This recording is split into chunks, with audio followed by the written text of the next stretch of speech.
This is Andi Purewal for Boxing Social in association with Betfred. I'm delighted to be joined by the British light heavyweight champion Dan Azeez here at the Matchroom Gym. Dan, saw you get the work in there with John Ryder, obviously ahead of his bout on February 12th with Danny Jacobs. Just reflect on that sparring for me. Yeah, it was good, man. John's a strong super middle. Like he's quite big. I think he's quite big for the weight. Very good on the inside.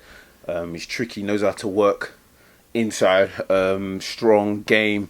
So yeah, man, it was a good bit of sparring. Never sparred him before, but yeah, I was happy to come down and help him out in preparation for his fight. For yourself, obviously sparring somebody like John, who's competed at world level before, is looking for world honours again. How vital is that experience for you? Yeah, of course, man. He's, like you said, he's boxed at world level. He's at world level. Do you know what I mean? And it's good to mix it up with the best in the country. That's the only way you get better. And I'm looking to push on. So yeah, it's a good experience. You mentioned you're looking to push on. Obviously, everybody will remember an emphatic victory for yourself against Hosea Burton to pick up that British title back in November. Just to go back to that, some time to reflect, Dan, how would you look back on your performance, your win? Yeah, it was a good performance. I was always confident that I could get the win, even though I was the underdog, and a lot of people had Hosea to win the fight based on his experience and whatnot. But I was always confident, not so much in, that much better than him and whatnot. Just in the preparation, I know what I've gone through.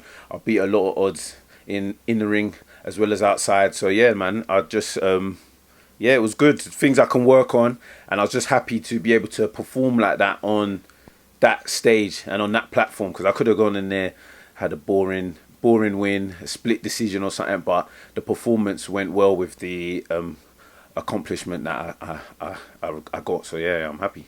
You received a lot of credit for your performance and for your win in that fight, Dan. Do you feel like that was almost like a breakout for you onto that British scene, not just picking up the title, but everybody was talking about you on the back of that win? Yeah, no, for sure, man, definitely. And I got to always big up my coach, Brian.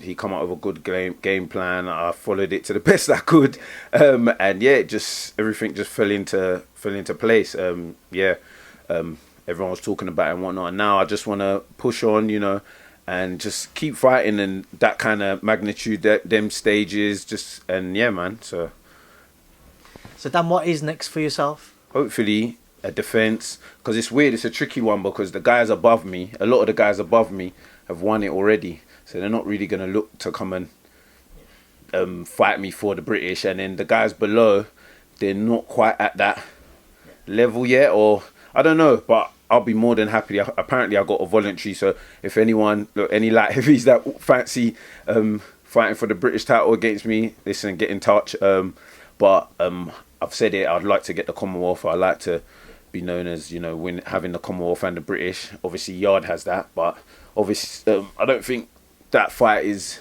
realistic, because obviously he's next to fight for the WBO. But yeah, regardless, I'd like to get that belt. And any British domestic dust-ups, man, who do you want to see me in with? It's tough on putting me on the spot, because in my head I am thinking about the names. Obviously, you mentioned Yard, you've got Lyndon Arthur. Lyndon Arthur would be a good one on the back of his defeat to Yard, and I think it could 100%. Be a makeable fight as well. Definitely, because he hasn't won the British, so he can't say, oh yeah, I've won it, so why am I going to fight for it? So that would be a good fight. Stylistically, again, I think that would be a good fight. He's more the boxer. I'm probably the, come forward inside fighter, so that would make for a good fight. So he could be a name. There's loads of fights, man. I keep banging on about it. I'm tired. Like, I just want to fight all the boys that they're saying the top domestically, and then from there push on to European and world level. But it's step by step. I've always been that way inclined, step by step. I don't jump the gun. Everything happens in the right time. So yeah, but I do feel I can mix it up with any domestic fighter, regardless of if they've boxed world level or not. I'm ready to get in there with them. So yeah.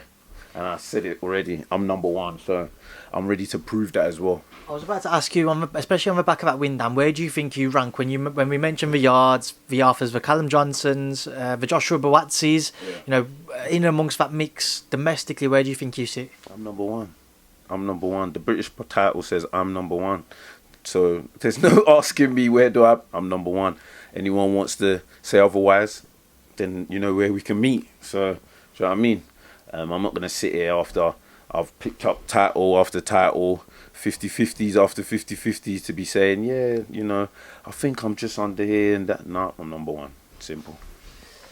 Dan, just move away from himself, get your thoughts on a couple of other things. Obviously, we mentioned John Ryder, man you've been sparring with. What do you make of his fight with Danny Jacobs? Yeah, it's a good fight, man. Jacobs is a good fighter, had some really good fights. But I think John, he's in good stead, man. I think it makes for a good fighter as well.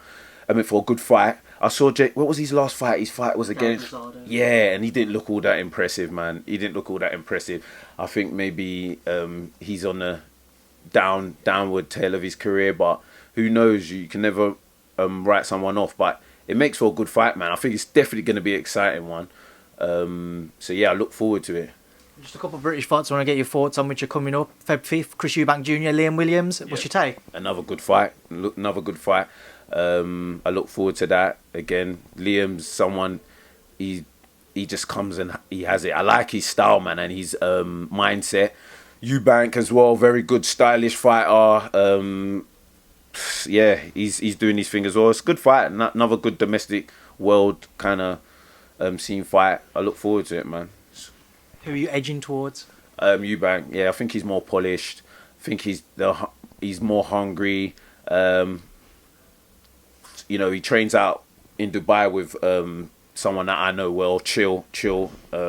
So I get an insight on how he thinks Eubank is gonna fare in this fight, and he tells me stuff. And yeah, I'm an edge towards Eubank. Ooh, anything you can let us in on? No, I can't. That's to try, Dan. Away from obviously that one, another one. Calm Brook, Feb 19th. Yeah. Again, your thoughts? Brook, I'm going for Brook. I can see Amir maybe outpointing him, outscoring him, being faster, but I think Brook will just land that shot, and then yeah, I don't know. And Amir Khan's getting older as well, but I think again it makes for a good fight. I'm looking forward to the build up more than anything. And yeah, I think it's been in the pipeline for a long time. Maybe it should have happened a bit earlier, but hey, we've got it now, so yeah, I should be there watching. I got my ringside seat, so yeah, man. Right, Dan, I'm leaving a final message to yourself before I let you go. Is there anything you'd like to say to anybody who's going to follow your journey this year, did last year and will do so beyond? Yeah, just thanks to all my supporters. You know, boxing's hard. I've only got a small circle of people that, you know, have been with me from the start, and I just want to thank them amongst anyone. And then, yeah, just all the fans, because I got an influx of messages, everyone trying to contact me. Brilliant fight, you know, we can't wait to see you again. Just thank everybody. Obviously, I can't get back to everyone, but yeah, the support was proper, especially from my hometown in Lewisham. Not many people even knew I boxed, to be fair. And then, you know, after that fight, do you know what I mean, I was getting the adulation that I think I rightly deserved. And yeah, man, just thank you, everyone. And I just want to get in there, man, and smash some buds up. Dan, it's a pleasure to catch up with you. I look forward to seeing you again soon. Thank you for speaking to me on Boxing Social. I appreciate it. Thank you, brother.